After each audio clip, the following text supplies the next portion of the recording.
Hello viewers, আপনারা দেখতে পাচ্ছেন আমার এটা হচ্ছে ফার্মের ঘরের উপরে দেখেন ঝর্ণাগুলো সেট করা আছে কি সুন্দরভাবে।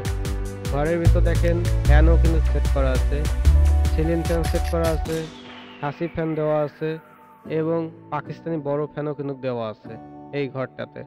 তো এক কথায় এই ঘরে মানে বাতাস বা ঠান্ডার জন্য কোনোটাই কমতি নেই। তো তারপরেও দেখেন মুরগিগুলা কিভাবে হাঁপাচ্ছে। এরা কিন্তু মাচালির উপর আছে, হাঁপাচ্ছে কিভাবে। তারপরে দেখেন মারাও গেছে একটা মুরগি আমার। তো মুরগিটাকে দেখবো এখন ফিরে যে আসলে মুরগিটার কি সমস্যার জন্য এই মুরগিটা মারা গেছে। তো আসলে মুরগিটার বয়স আজ 28 দিন। তো এই সময় মুরগিটা মারা গেছে। তাহলে বুঝতেই পারছেন যে কতটা লস। তো এখন মুরগিটারে কেটে ফেললাম। কেটে ফেলার পরে আসলে সেরকম কোনো রোগের সিম্পটম দেখি নেই। তবে লিভারটা একটু সমস্যা মনে হচ্ছিল যে লিভারটা একটু সমস্যা আছে, তাই একটু নাড়িয়ে চাড়িয়ে দেখতেছিলাম।